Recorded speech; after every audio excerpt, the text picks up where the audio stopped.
అండి, అందరికీ నమస్కారం. Welcome back to my channel bokas family. అందరూ ఎలా ఉన్నారు? నేనైతే చాలా బాగున్నాను. మీరు కూడా బాగుండాలంటే మనస్ఫూర్తిగా కోరుకుంటున్నాను. మన వీడియోస్ కనుక ఎవరైనా కొత్త వాళ్ళు చూస్తున్నట్లయితే లైక్ చేయండి, షేర్ చేయండి, సబ్స్క్రైబ్ చేయండి, కామెంట్ చేయడం మాత్రం మర్చిపోకండి. గంట సింబల్ కొట్టండి, ఎందుకంటే నేను ఏ వీడియో పెట్టినా సరే మీకైతే నోటిఫికేషన్ వచ్చేస్తుంది. సో నేనైతే ఎక్కువ వీడియోస్ చేయలేకపోతున్నానండి, ఎందుకంటే మీ అందరితో ఆల్రెడీ షేర్ చేసుకున్నాను. నేను డెలివరీ అయ్యి అమ్మ వాళ్ళ ఇంట్లో ఉన్నాను. సో ఇద్దరు పిల్లలతో అయితే అస్సలు కుదరట్లేదండి వీడియోస్ చేయడానికైతే. మన ఛానల్లో మీరు చూడొచ్చు, చిన్న చిన్న వీడియోస్ చేశాను డాడీతో కుకింగ్ అని, and Christmas decoration videos, and చిన్న చిన్న వీడియోస్ అయితే నేను చేశాను, ప్రాంక్ వీడియో. సో ఇంకా 2 మంత్స్ ఆగితే అయితే మా హస్బెండ్ వాళ్ళ ఇంటికి వెళ్తాను. అప్పుడైతే మంచి మంచి వీడియోస్ అయితే మీ ముందుకు వచ్చేస్తాను. అప్పుడు వరకు అయితే సపోర్ట్ చేయండి. ఎందుకంటే ఇప్పుడు నేను యాజ్ ఎ మెడికల్ స్టూడెంట్గా నాకు తెలిసిన కొన్ని విషయాలు మీతో షేర్ చేసుకుందామని అయితే వచ్చేసాను. ఇప్పటి వరకు సపోర్ట్ చేశారండి. సో ఇక ముందు కూడా మీరు సపోర్ట్ చేస్తారని అయితే నేను అనుకుంటున్నాను. సపోర్ట్ చేసిన ప్రతి ఒక్కరికి చాలా చాలా థ్యాంక్స్ అండి. మీరు ఇలా సపోర్ట్ చేస్తే నేను ఇంకా మంచి మంచి వీడియోస్ అయితే మీ ముందుకు వచ్చేస్తాను. సో ఇలాగే సపోర్ట్ చేస్తూ ఉండండి. సో లేట్ చేయకుండా టాపిక్లోకి అయితే వెళ్ళిపోదామండి. ఈరోజు మెయిన్గా ప్రెగ్నెంట్ లేడీస్ కోసం అయితే ఒక వీడియో చేయాలనేసి, ఇంపార్టెంట్ వీడియో అయితే చేయాలనేసి అయితే అనుకున్నాను. అంటే నాకు తెలిసిన నాలెడ్జ్ ప్రకారము, అంటే నాకు అన్నీ తెలియాలని రూల్ లేదు. సో నాకు తెలిసిన కొన్ని విషయాలు అయితే మీతో షేర్ చేసుకుందామని వచ్చాను. నేను ఫేస్ చేసిన కొన్ని ప్రాబ్లమ్స్ అండ్ నేను ఎదుటి వారిలో చూసిన కొన్ని ప్రాబ్లమ్స్ని అయితే మీతో షేర్ చేసుకుందామని అయితే వచ్చేసానండి. సో అదేంటంటే danger science and symptoms during pregnancy. So pregnancy టైంలో మీకు ఏమన్నా డేంజర్ సైన్స్ అండ్ సిమ్టమ్స్ నేను చెప్పేవి ఉంటే గనక అర్జెంటుగా మీ డాక్టర్ని అయితే కన్సల్ట్ అవ్వండి. ఎందుకంటే ప్రెగ్నెంట్లో కొన్ని కొన్ని కామన్ సైన్స్ అండ్ సిమ్టమ్స్ ఉంటాయండి. అవేంటంటే నాజియా, వామిటింగ్స్ అవ్వడము, సో నీరసంగా ఉండడము, అవైతే చిన్న చిన్నవి. అవైతే కామన్గా ప్రెగ్నెన్సీ టైంలో అందరికీ ఉంటానే ఉంటాయి. సో కొన్ని ప్రాబ్లమ్స్ అయితే చాలా డేంజర్. అంటే నేను ఇప్పుడు చెప్పేవి అవి కనుక మీ మీ ప్రెగ్నెన్సీలో మీరు ఫేస్ చేస్తే కనుక మీరు అర్జెంటుగా మీ డాక్టర్ అయితే కన్సల్ట్ అవ్వండి. అవి ఏంటంటే, అవి మెయిన్గా అసలు ఎందుకు వస్తాయనంటే, మీకు ప్రెగ్నెంట్ రాకముందు కంటే మీకు ఆల్రెడీ ప్రాబ్లమ్స్ ఉంటాయి కదా, ఆ ప్రాబ్లమ్స్ వల్ల ఇవి రావచ్చు. లేదంటే మీకు ప్రెగ్నెన్సీ టైంలో వచ్చే ప్రాబ్లమ్స్ వల్ల కూడా, అంటే జెస్టేషనల్ డయాబెటీస్ అంటారు, అంటే diabetes and gestational hyper tension, అంటే ప్రెగ్నెన్సీలో ఉన్నప్పుడు వచ్చే హైపర్ టెన్షన్. సో వాటి వల్ల కూడా ఈ ప్రాబ్లమ్స్ అనేవి రావచ్చు. అవి ఏంటంటే నేను చెప్తాను ఇప్పుడు. So vaginal bleeding and abdominal pain, seizures అంటే ఫిట్స్, కొంతమంది ఎపిలెప్సీ అని కూడా అంటారు, అండ్ హెడ్ఏక్స్, ఎడిమా అంటే స్వెల్లింగ్. సో బాడీ అంతా స్వెల్లింగ్ అయిపోవడం, అంటే కాళ్ళు, ఫేస్, చేతులు అన్ని స్వెల్లింగ్ అయిపోవడం, అండ్ ఫీవర్. సో ఇవి గనక మీ ప్రెగ్నెన్సీలో ఉంటే గనక మీరు డేంజర్లో ఉన్నట్లే. సో మొదటిగా అయితే వెజైనల్ బ్లీడింగ్ గురించి అయితే మాట్లాడుకుందాం. అందరికీ తెలుసు బ్లీడింగ్ అవుతుంది. సో ఎందుకు అవుతుంది అనేది నేను చెప్తాను. 3 కారణాలు అయితే చెప్తానండి. చాలా కారణాలు ఉండొచ్చు, చాలా రీజన్స్ ఉండొచ్చు, కానీ నాకు తెలిసిన 3 విషయాలు అయితే మీతో షేర్ చేసుకుంటాను. సో ఫస్ట్ అయితే ఎక్టోపిక్ ప్రెగ్నెన్సీ. నేను ఆల్రెడీ నా ఫస్ట్ ప్రెగ్నెన్సీ ఎక్స్పీరియన్స్ మీతో షేర్ చేసుకున్నప్పుడు చూసిన వాళ్ళకైతే అర్థమవుతుంది. నేను దాంట్లో చెప్పాను ఎక్టోపిక్ ప్రెగ్నెన్సీ అంటే ఏంటి అని. ఎక్టోపిక్ ప్రెగ్నెన్సీ అంటే యూటిరస్లో, అంటే గర్భసంచిలో రాకుండా పిండం అనేది సైడ్ ఫెలోపియన్ ట్యూబ్స్ ఉంటాయి కదా, సో ఆ ట్యూబ్స్లో వస్తుంది. అప్పుడైతే ప్రెగ్నెన్సీ నిలవదు కదా, సో అలాంటి టైంలో అయితే అబార్షన్ చేయాల్సి వస్తుందండి. అదైతే చాలా డేంజర్ ఆ ప్రెగ్నెన్సీ అయితే.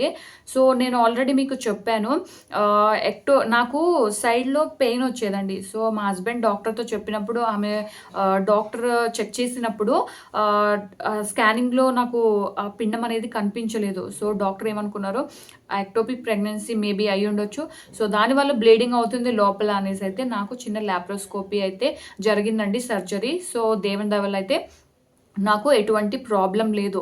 సో ఎక్టోపిక్ ప్రెగ్నెన్సీ వచ్చినప్పుడు ఐదర్ మీకు పెయిన్ అన్నా రావచ్చు, అబ్డామినల్ పెయిన్, లేకపోతే బ్లీడింగ్ అయినా అవ్వచ్చు. సో నాకు పెయిన్ రావడం వల్ల స్కానింగ్ చేసినప్పుడు పిండం కనిపించకపోవడంతో ఎక్టోపిక్ ప్రెగ్నెన్సీ అనుకున్నారు.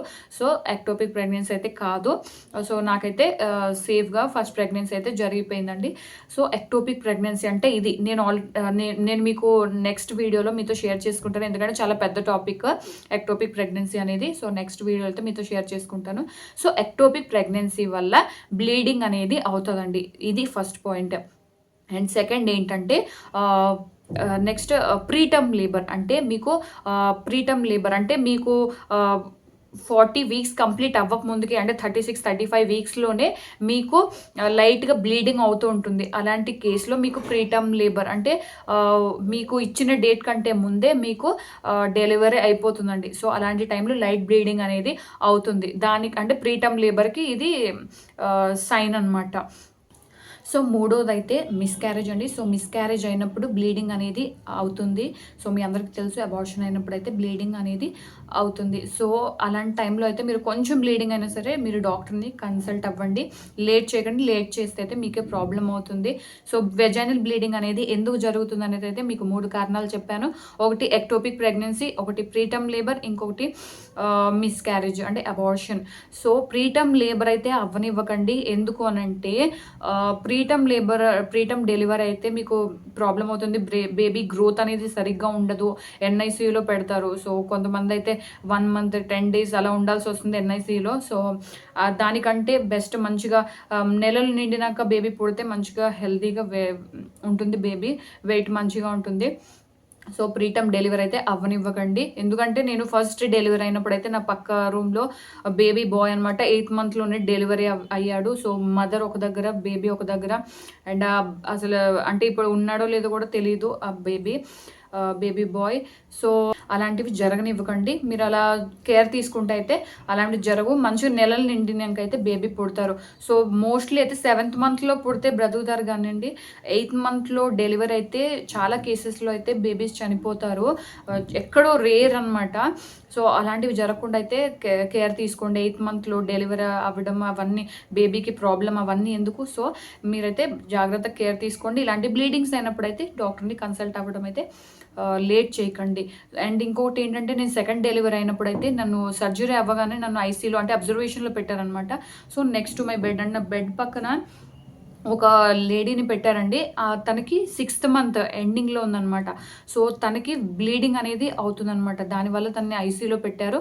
ఎందుకు అనంటే ఎందుకు బ్లీడింగ్ అవుతుంది అనంటే చెప్పాను కదా! మనకి ప్రెగ్నెన్సీ వచ్చే కంటే ముందే మనకి ఉన్న ప్రాబ్లమ్స్ వల్ల ఇవి జరగొచ్చు. అండ్ ప్రెగ్నెన్సీలో ఉన్నప్పుడు వచ్చే ప్రాబ్లమ్స్ వల్ల కూడా ఇలాంటివి జరగొచ్చు. సో, తనకి gestational diabetes and gestational hyper tension కూడా ఉందనమాట. అంటే ప్రెగ్నెన్సీ అంటే డ్యూరింగ్ ప్రెగ్నెన్సీలో తనకి డయాబెటిస్ అండ్ బీపీ కూడా అటాక్ అయిందనమాట. దానివల్ల తనకి బ్లీడింగ్ అనేది అవుతుంది. సో, అలాంటివి చూసినప్పుడైతే నాకు చాలా భయం అనిపించింది. దేవుని దయ వల్ల నాకైతే 2 ప్రెగ్నెన్సీస్ అంటే 2 డెలివరీస్‌లో అయితే నాకు అన్నీ సేఫ్‌గా జరిగాయండి. So, so thanks to my god. So, vaginal bleeding గురించయితే మనం మాట్లాడుకున్నాము. రెండోదేంటంటే అబ్డామినల్ పెయిన్ అండి. సో, అబ్డామినల్ పెయిన్ ఎందుకొస్తుందనేది నేను ఆల్రెడీ మీకు చెప్పాను. ఎక్టోపిక్ ప్రెగ్నెన్సీ ఉన్నా సరే సో, ఈ అబ్డామినల్ పెయిన్ అనేది వచ్చే అవకాశం ఉంటుంది. అండ్ ఇంకొకటి ఏంటంటే గ్యాస్ ప్రాబ్లమ్. సో, ఈ గ్యాస్ ప్రాబ్లమ్ అనేది 2 రీజన్స్ వల్ల వస్తుంది. ఎందుకు అనంటే మనకి ప్రెగ్నెన్సీ టైంలో ప్రొజెస్టెరాన్ హార్మోన్ అనేది ఇంక్రీజ్ అవుతుందండి. మన బాడీలో ఎక్కువ ఇంక్రీజ్ అవుతుందనమాట. సో, దానివల్ల ఈ గ్యాస్ ప్రాబ్లమ్ వచ్చే అవకాశం ఉంటుంది. అండ్ ఇంకొకటి మనం తినే ఫుడ్ బట్టి, మన లైఫ్ స్టైల్‌ని బట్టి ఫుడ్ అనేది చాలా జాగ్రత్తగా తీసుకోవాలి ప్రెగ్నెన్సీ టైంలో. అండ్ ఇంకొకటి ఏంటంటే ఫ్రై చేసినవి ఎక్కువ తినకూడదు. సో, అలాంటి టైంలో ఈ అబ్డామినల్ పెయిన్ వచ్చే అవకాశం ఉంటుంది. సో, ఫుడ్ కూడా చాలా కేర్‌గా తీసుకోవాలనమాట. సో, ఈ రెండిటి వల్ల ఈ అబ్డామినల్ పెయిన్ వచ్చే అవకాశం ఉంటుంది. సో, ఇలాంటి కేస్‌లో మీ డాక్టర్‌నైతే కన్సల్ట్ అవ్వండి. సో, మూడోదిగా అయితే హెడ్‌ఏక్ అండి. సో, హెడ్‌ఏక్ వస్తే మాత్రం అస్సలే లేట్ చేయకండి. ఎందుకంటే డ్యూరింగ్ ప్రెగ్నెన్సీ ఇదొక డేంజర్ సైన్ అండి. నేనైతే చూసినంత వరకు ఈ హెడ్‌ఏక్ వల్ల చాలామంది బేబీని పోగొట్టుకున్న వాళ్ళు కూడా ఉన్నారండి. ఎందుకంటే ఈ హెడ్‌ఏక్ మెయిన్‌గా ఎందుకు వస్తుందనంటే హై బీపీ వల్ల. సో, ప్రీక్లాంప్సియా అంటారు. మెడికల్ టర్మ్‌లో ప్రీక్లాంప్సియా అంటారు. అంటే హై బీపీ వల్ల ఈ హెడ్‌ఏక్ వస్తుందనమాట. నార్మల్‌గా ఫస్ట్ ట్రైమిస్టర్‌లో హెడ్‌ఏక్ జనరల్‌గా వస్తుందండి అందరికీ డ్యూరింగ్ ప్రెగ్నెన్సీ. నాకు కూడా అలాగే వచ్చింది. నేను చాలా భయపడ్డాను. అంటే మనం ఫస్ట్ టైం ప్రెగ్నెంట్ అయినప్పుడు మనము గూగుల్ అన్ని సెర్చ్ చేస్తాం కదా! అసలు ఎందుకు హెడ్‌ఏక్ వస్తుంది అని. సో, ఇలా ప్రీక్లాంప్సియా వల్ల వస్తుంది అనంటే నేను చాలా భయపడ్డాను. అమ్మో! నాకింకా ఏమైనా అయిపోతదేమో అనేసి చాలా భయపడ్డాను. కానీ ఫస్ట్ ట్రైమిస్టర్ తర్వాత జనరల్‌గా అది నార్మల్‌గా పోయిందండి. కానీ అలా పోకుండా కంటిన్యూగా అలాగే వస్తుందనుకోండి డాక్టర్‌నైతే కన్సల్ట్ అవ్వండి. ఎందుకంటే చాలా సీరియస్ సైన్ అనమాట. దీనివల్ల బేబీస్‌ని చాలామందయితే పోగొట్టుకున్నారు. ఎగ్జాంపుల్ మా కజిన్ సిస్టర్ అనమాట. మా పెద్దమ్మ వాళ్ళ కూతురు తను లండన్‌లో ఉంటారనమాట. సో, లైన్‌గా 6థ్ మంత్‌లో ఉన్నప్పుడు తనకి లైన్‌గా 2, 3 డేస్ నుంచి హెడేక్ అనేది వచ్చిందంటండి. సో, అలా వచ్చినప్పుడు వాళ్ళు నార్మల్‌గా వస్తుందేమో అనేసి లైట్ తీసుకున్నారు. సో, ఒకరోజు మార్నింగ్ తను వాష్‌రూమ్‌లోనే అలా అంటే ఫెయింట్ అయిపోయి పడిపోవడం జరిగింది. సో, అడ్మిట్ చేసినప్పుడు ఇంకా ఎమర్జెన్సీగా సర్జరీ అయితే చేశారు. బేబీ అయితే చనిపోయారండి. Baby bye. తను చాలా కాలం అయితే డిప్రెషన్‌లోకెళ్ళిపోయారు. చాలా బాధపడ్డాం మేమైతే. అప్పుడు నేను అప్పుడు థర్డ్ మంత్ ప్రెగ్నెంట్‌తో ఉన్నాననమాట. సో, అది విన్నప్పుడు నాకు కళ్ళు తిరిగిపోయి ఏదోలాగా అయిపోయింది. చాలా భయపడ్డాను. ఒక 1 వీక్ వరకైతే నేను మనిషిని కాలేదు అది విన్నప్పుడైతే. సో, అలాంటివైతే మీరు చేసుకోకండి. హై బీపీ ఉన్నప్పుడైతే ఇలాంటి హెడేక్స్ అనేవి వస్తాయన్నమాట. సో, మీరు ప్రతి మంత్ వెళ్ళినప్పుడు బీపీ అనేది మాత్రం చెక్ చేయించుకోండి. సో, చాలా important. So, gestational hyper tension వచ్చే ఛాన్సెస్ చాలా ఉన్నాయన్నమాట. సో, స్ట్రెస్ తీసుకోకండి. హ్యాపీగా ఉండండి మీ ప్రెగ్నెన్సీ టైంలో అయితే. సో, ఇదండి హెడేక్. సో, హెడేక్ ఎందుకొస్తుందనైతే మీకు చెప్పాను హై బీపీ వల్ల. సో, హై బీపీ ఉన్నప్పుడైతే ఇటువంటి హెడేక్స్ వచ్చే ఛాన్సెస్ ఉంటాయి. లేట్ అయితే చేయకండి. మీ డాక్టర్‌ని అయితే కన్సల్ట్ అవ్వండి. సో, మెయిన్‌గా అయితే హై బీపీ వల్ల హెడేక్ వచ్చే ఛాన్సెస్ ఉంటాయి. సో, ఇదే కాకుండా చాలా రీజన్స్ ఉన్నాయండి హెడేక్ రావడానికి. అంటే డయాబెటిస్ వల్ల కూడా అంటే జెస్టేషనల్ డయాబెటిస్ వల్ల కూడా ఈ హెడేక్ అనేది రావచ్చు. అండ్ వెయిట్ చేంజెస్ అంటే వెయిట్ మనకి డ్యూరింగ్ ప్రెగ్నెన్సీ మనం వెయిట్ అనేది ఎక్కువ అవుతుంటాం కదా! దానివల్ల కూడా ఈ హెడేక్ అనేది వస్తుంది. అండ్ ఇంకొకటి ఏంటంటే పూర్ న్యూట్రిషన్ అంటే మనం మంచి న్యూట్రిషన్ తీసుకోకపోతే కూడా ఈ హెడేక్ అనేది వస్తుందండి. సో, మంచి న్యూట్రిషన్ అయితే మీరు ప్రెగ్నెన్సీ టైంలో మంచిగా తీసుకోండి. ఫుడ్ అనేది మంచిగా తీసుకోండి. బేబీ కూడా మంచిగా గ్రోత్ అవుతుంది. సో, న్యూట్రిషన్ అయితే మంచిగా తీసుకోండి. అండ్ ఇంకొకటి ఏంటంటే హార్మోనల్ చేంజెస్ అంటే ప్రెగ్నెన్సీ టైంలో చాలా హార్మోనల్ చేంజెస్ అనేవి జరుగుతాయి. సో, దానివల్ల కూడా హెడేక్ వచ్చే ఛాన్సెస్ ఉంటుంది. అండ్ ఇంకొకటి ఏంటంటే సో, ల్యాక్ ఆఫ్ స్లీప్ అంటే మనకి ప్రెగ్నెన్సీ టైంలో నిద్ర అనేది సరిగ్గా ఉండదండి నెలలు నిండే కొద్దీ. సో, అటువంటి టైంలో కూడా మనకి హెడేక్ వచ్చే ఛాన్సెస్ ఉంటుంది. సో, మెయిన్‌గా అయితే నాకు తెలిసిందైతే హై బీపీ వల్ల అయితే హెడేక్ వస్తుందండి. సో, ఇంకా మిగతావి hormonal changes, weight changes and poor nutrition, lack of sleep, diabetes ఈటిల వల్ల కూడా హెడేక్ వచ్చే ఛాన్సెస్ ఉంటుందనమాట. సో, ఇటువంటి మీ ప్రెగ్నెన్సీలో జరిగితే గనక డాక్టర్‌ని అయితే కన్సల్ట్ అవ్వండి ఇమ్మీడియేట్‌గా. సో, నాలుగోదిగా సీజర్స్ అనమాట. సో, సీజర్స్ అంటే ఎపిలెప్సీ అని కూడా అంటారు మెడికల్ టర్మ్‌లో. సో, సైన్స్ స్టూడెంట్స్‌కి అయితే అర్థమవుతుందండి.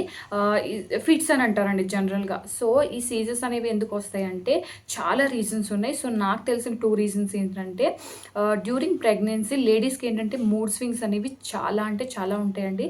సో, ఈ మూడ్ స్వింగ్స్ వల్ల ఈ సీజర్స్ అనేవి వచ్చే ఛాన్సెస్ ఉంటుందన్నమాట.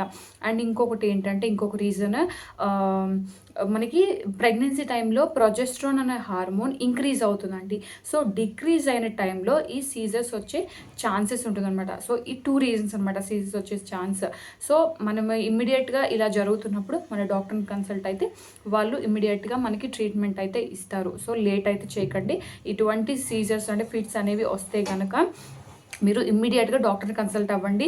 మెయిన్‌గా ఈ సీజర్స్ వచ్చినప్పుడు మనకి వచ్చే ప్రాబ్లమ్ ఏంటంటే ఫీటల్ హార్ట్ రేట్ అనేది తగ్గిపోతుందండి. సో, ఫీటల్ హార్ట్ రేట్ అనేది తగ్గిపోతుందంటే లోపల ఉన్న బేబీ హార్ట్ రేట్ అనేది కంప్లీట్‌గా తగ్గిపోతుంది. అండ్ లోపల చనిపోయే ఛాన్సెస్ ఉంటుందన్నమాట. సో, లేట్ అయితే చేయకండి. అండ్ ఫీటల్ ఇంజ్యూరీ అంటే బేబీకి ఏదైనా అవే ఛాన్స్ ఉందన్నమాట. సో, ఇమ్మీడియేట్‌గా మీరైతే డాక్టర్‌ని కన్సల్ట్ అవ్వండి సీజర్స్ వచ్చినప్పుడు. అండ్ ఇంకొకటి ఏంటంటే ప్రీటర్మ్ డెలివరీ అయితే అవ్వే ఛాన్స్ ఉంటుంది ఇలా వచ్చినప్పుడు. సో, మీకు అవ్వాల్సిన టైం కంటే డెలివరీ ముందే అవ్వచ్చనమాట. అటువంటి టైంలో బేబీని ఎన్ఐసీలో పెట్టాల్సొస్తుంది. సో, ఇవన్నీ ఎందుకు? సో, మీకు ఇటువంటి సైన్స్ ఉంటే మీరు మాత్రం ఇమ్మీడియేట్‌గా డాక్టర్‌ని కన్సల్ట్ అవ్వండి. అండ్ ఇంకొకటి ఏంటంటే ఫీవర్ అండి. సో, మీకు డ్యూరింగ్ ప్రెగ్నెన్సీ జనరల్‌గా ఫీవర్ వస్తూ ఉంటుంది. సో, ఒక 2, 3 డేస్ వచ్చి పోతే ఓకే. కానీ మోర్ దెన్ 10 డేస్ అలా ఉంది అనుకోండి. సో, ఇమ్మీడియేట్‌గా అయితే డాక్టర్‌ని కన్సల్ట్ అవ్వండి. ఈ ఫీవర్ అనేది చాలా రీజన్స్ వల్ల రావచ్చు. కానీ మెయిన్‌గా viral infections, urinary tract infections ఉన్నప్పుడైతే ఈ ఫీవర్ వచ్చే ఛాన్సెస్ ఉంటుందన్నమాట. సో, వాళ్ళు డాక్టర్ దగ్గరికెళ్తే వాళ్ళు బ్లడ్ టెస్ట్ చేసి ఎందువల్ల వచ్చిందనేసి అయితే వాళ్ళు చూసి దాన్ని బట్టి మీకు మెడికేషన్స్ అయితే ప్రిస్క్రైబ్ చేస్తారు. సో, ఫీవర్ అనేది చాలా రీజన్స్ వల్ల రావచ్చు. మెయిన్‌గా ఇంకా viral infections and urinary tract infections వల్ల అయితే ఈ ఫీవర్ అనేది వచ్చే ఛాన్సెస్ ఉంటుందన్నమాట. ఆరోదిగా ఎడిమా అండి. సో ఎడిమా అంటే మెడికల్ టర్మ్లో స్వెల్లింగ్ అనమాట, అంటే ఉబ్బిపోతాయి. ప్రెగ్నెన్సీ టైంలో ఫేస్ కానీ మీరు చూడొచ్చు, ఫేస్, లెగ్స్ కానీ ఫీట్ కానీ మనకి ఉబ్బిపోతాయి అనమాట. సో ఎందువల్ల అంటే మన బాడీలో హార్మోనల్ చేంజెస్ అనేవి చాలా జరుగుతాయి అండ్ ఇంక్రీజ్ అవుతాయి అనమాట. ప్రొజెస్ట్రాన్ అనే హార్మోన్ ఇంక్రీజ్ అయినప్పుడు మీకు ఇందాక చెప్పాను గ్యాస్ ప్రాబ్లం అనేది వస్తుంది ప్రొజెస్ట్రాన్ అనే హార్మోన్ ఇంక్రీజ్ అయినప్పుడు. అండ్ స్వెల్లింగ్ అనేది కూడా జరుగుతుంది అనమాట. సో ఎడిమా అనేది వస్తుంది, ఫేస్, లెగ్స్, ఫీట్ అంతా ఉబ్బిపోవడం జరుగుతుంది అనమాట. సో మెయిన్గా దీనివల్ల అనమాట. సో ఇలా అయినప్పుడు మీరు డాక్టర్ అయితే కన్సల్ట్ అవ్వండి. జనరల్గా అయితే ఈ జరుగుతుంది, అంటే లెగ్స్ ఉబ్బడం కానీ ఫేస్ స్వెల్లింగ్ అవ్వడం కానీ ఎక్కువగా ఉంటే మాత్రం డాక్టర్ని కన్సల్ట్ అవ్వడం మాత్రం మర్చిపోకండి. అండ్ హై బీపీ వల్ల కూడా, సో బీపీ హై ఉన్నప్పుడు కూడా మీకు ఫేస్ స్వెల్లింగ్ అనేది, లెగ్స్ స్వెల్లింగ్ అనేది జరుగుతుందన్నమాట. సో అప్పుడు కూడా మీరు డాక్టర్ని కన్సల్ట్ అవ్వండి. అండ్ లాస్ట్ అండ్ ఫైనల్గా లో ఫీటల్ మూమెంట్ అండి. సో డ్యూరింగ్ ప్రెగ్నెన్సీ మీకు ఫీటల్ మూమెంట్ అనేది రాను రాను తగ్గిపోతూ ఉంటుంది. అంటే లైక్ 8th మంత్లోనే కొంతమంది తగ్గిపోతూ ఉంటుంది. అలాంటి టైంలో డాక్టర్ని కన్సల్ట్ అవ్వడం అయితే మర్చిపోకండి, ఎందుకంటే చాలా డేంజర్ సైన్ అనమాట. సో ఫీటల్ మూమెంట్ అనేది తగ్గిపోతే లోపల బేబీ చనిపోయే ఛాన్సెస్ ఉంటుంది. సో ఇలాంటివి సైన్స్ ఉంటే కనుక మీకు డాక్టర్ని కన్సల్ట్ అవ్వడం మర్చిపోకండి, ఎందుకంటే ఇవి ఇప్పుడు నేను చెప్పినవన్నీ చాలా డేంజర్ సైన్స్ అనమాట.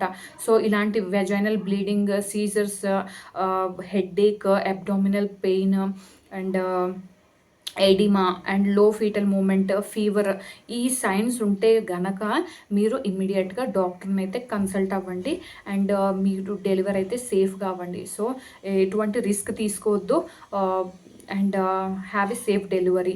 సో ఎవరైతే ఈ వీడియో చూస్తున్నారో ఇవన్నీ నేను చెప్పినవన్నీ మీకు యూస్ఫుల్ అవుతాయని నేనైతే అనుకుంటున్నాను అండి. నాకు తెలిసినవి అయితే మీకు చెప్పాను, సో ఫాలో అవుతారని అనుకుంటున్నాను. మీకు నచ్చితే కనుక సో నా వీడియోని లైక్ చేయండి, షేర్ చేయండి, సబ్స్క్రైబ్ చేయండి, కామెంట్ చేయడం మాత్రం మర్చిపోకండి. మరొక మంచి ఇంపార్టెంట్ వీడియోతో మీ ముందుకు వస్తాను. సో అంతవరకు బాయ్ ఫ్రెండ్స్.